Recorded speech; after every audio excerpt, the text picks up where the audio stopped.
stood downriver aboard his merchantman, bound for the island of St. Eustatia, the Polly sailing just ahead. Thus inspired, the speakers at Old South had made their plans days before they took turns at the pulpit on this dreary afternoon. Word of Philadelphia's planned tea party also reached the home of Massachusetts Governor Thomas Hutchinson, whose two sons were among the agents awaiting tea shipments. Tension mounted daily, as one by one the merchantmen, loaded down with hundreds of chests full of tea, made their way up the King's roadstead to Boston Harbor. The first ship, the Dartmouth, dropped anchor on November 17th, followed by the Eleanor and the Beaver. By law, no cargo could be unloaded for 30 days. If the Sons of Liberty were to act, they had until tonight to do so, hence this meeting inside Old South Church. Throughout the late afternoon, speakers urged Bostonians to stand united in opposition to Crown policy. Their oratory was a delaying action. Earlier, the Sons of Liberty sent the Dartmouth's owner, Francis Roch, to see Governor Hutchinson with a request to let the ship depart unloaded and thus defuse the situation. Everyone in the church awaited Roch's arrival and word of Hutchinson's decision. Shortly after 6 o'clock, Roch entered the church, jostling his way through the throng until he reached the altar railing, where he told Sam Adams of Hutchinson's verdict. The Dartmouth would remain in port to be unloaded in the morning. As everyone hushed, Adams again ascended the pulpit. Gazing over the crowd in a clear, ringing voice, he said, "This meeting can do nothing more to save the country." The sentence, simply read, smacks of hyperbole, but it was not overblown oratory. It was a prearranged signal.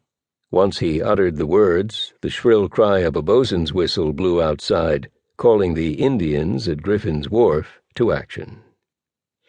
The rain was tapering off as they manned 3 longboats, each assigned a commander and a boatswain. Following orders from Adams and Revere, the men rowed to their designated ship, scrambled over the sides, and went to work with surety and speed. Carrying lanterns, several went below to the ship's hold. With block and tackle, they brought the tea chests on deck, where their comrades attacked them with hatchets.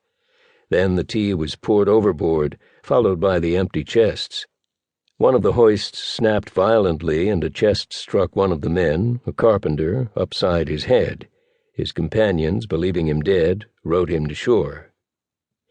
At first, the tea leaves lapped against the hulls, but the tide was so low that, as the tea piled higher and higher, it began to spill over the gunwales. Sweeping it back as best they could, the Indians kept at their task until each chest was destroyed. Soon, more than 90,000 pounds of tea floated in Boston Harbor. By this time, most of the Old South crew had made their way down Mill Street to the docks, joyfully watching their fellow New Englanders at work. Not all of the witnesses were amused. From a nearby house, Admiral James Montague watched helplessly, later reporting to the British Admiralty that any intervention by his men to stop this destruction would have endangered the lives of innocent people. 2 hours after the fake Indians boarded the ships, those brave and resolute men, as the Boston Gazette called them, finished their work. Years later, Joshua Wyeth, whose descendants include 3 generations of distinguished American painters, would chuckle about making so large a cup of tea for the fishes.